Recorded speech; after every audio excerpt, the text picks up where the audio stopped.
one of the most significant areas of work that I do with the majority of clients is that in the area of responsibility, accountability, and ownership.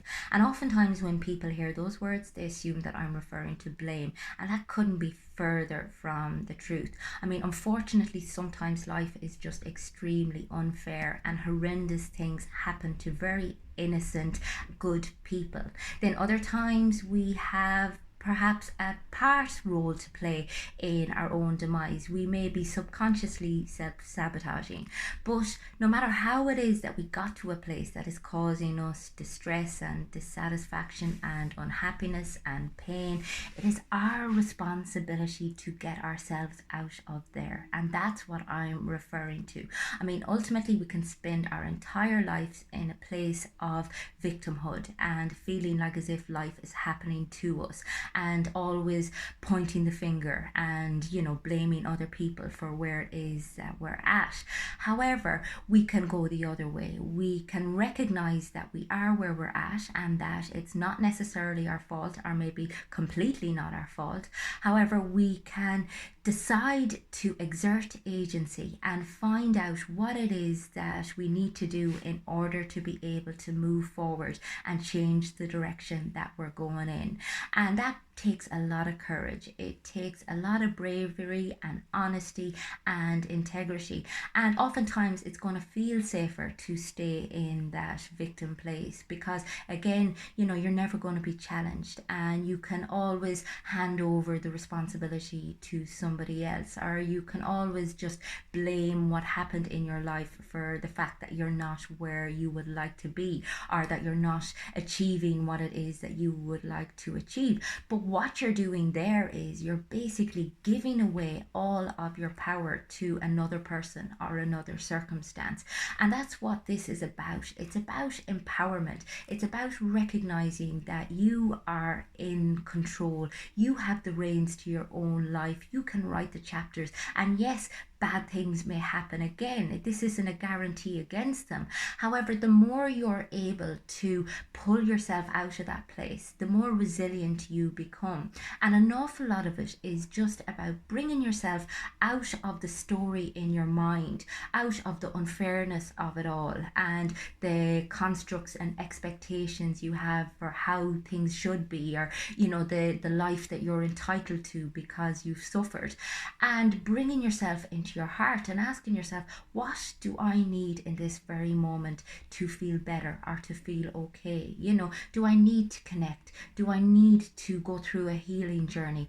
Do I need help from somebody? Do I need to maybe leave somebody behind? Do I need to change what it is that I'm doing on a daily basis? And again, it's about ownership for who you are and how you show up to your life. And I think oftentimes people assume, okay, this is all very well in theory, but when it comes to somebody who has been murdered or raped, it doesn't really apply. I mean, those people are completely innocent.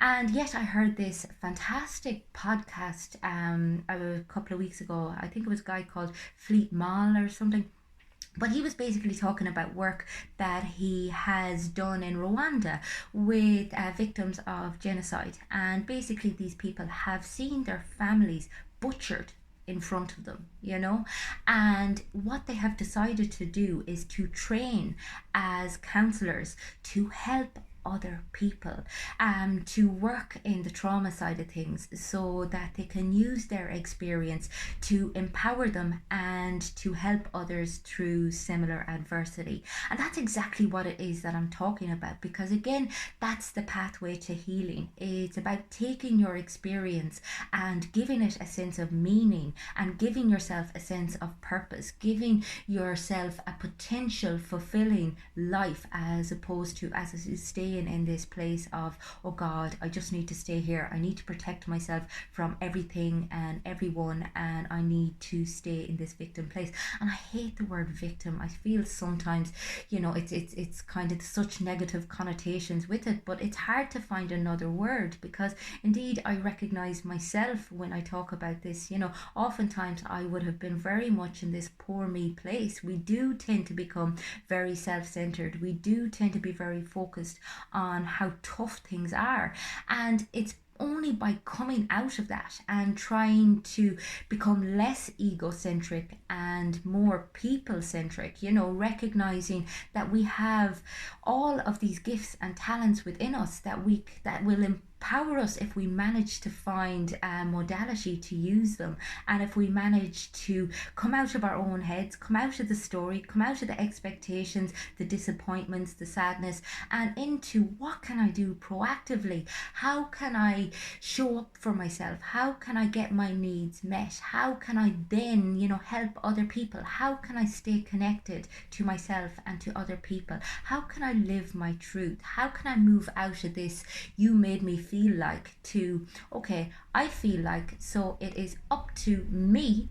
to do something about this. I need to take responsibility for my emotions. I need to take responsibility for my capacity to self-regulate, and I need to take responsibility for where it is that I go in life and what it is that I do from here. Because again, we can spend our entire time projecting onto others, or we can reflect and find a way to become more autonomous and more benevolent and not embittered and angry and resentful. And it's not easy, as I said. This is massively brave work. It requires, as I said, so much humility and integrity and honesty and work and discipline and commitment. But ultimately, to be able to take bad experiences and turn them into wisdom and insight and learning and goodness is the ultimate transformation. It's the kind of sticking up your finger at life and saying, fuck you, I'm not going to let this break me. And that is so empowering. That literally changes the trajectory of a person's life. And again, so many of the practices that I talk about, contemplative practices, kind of introspection, meditation, and being able to tolerate very, very strong, painful emotions and recognizing that there's a message in them. It's all about this. It's all about finding the life it is which you deserve and which was potentially always there for you, but you had to come through a few obstacles in order to get there. And sometimes you'll have to leave people behind. Sometimes you'll have to experience a lot of loss and sadness and grief in order to move through these things. But that's not a bad thing. That's part of the process. And again, it's about building that strength and resiliency and capacity to live. And that's ultimately what it's all about. I mean, we tend to want to avoid our lives. We tend to want to just cruise through them on autopilot, and we only want to be present for the good things. We don't want to be present in any of the sadness or adversity. And unfortunately, that's part of our life, and we can't switch off one without switching off the other. So be alive, be present, be vibrant, and help yourself through your hard times, and if that is with the help of a therapist, that's with the help of a therapist. That's what you need to do. But do not allow yourself to just struggle alone and live a half-life. If you're interested in working with me on an individual basis, get in touch on the website at fundamentals.ie.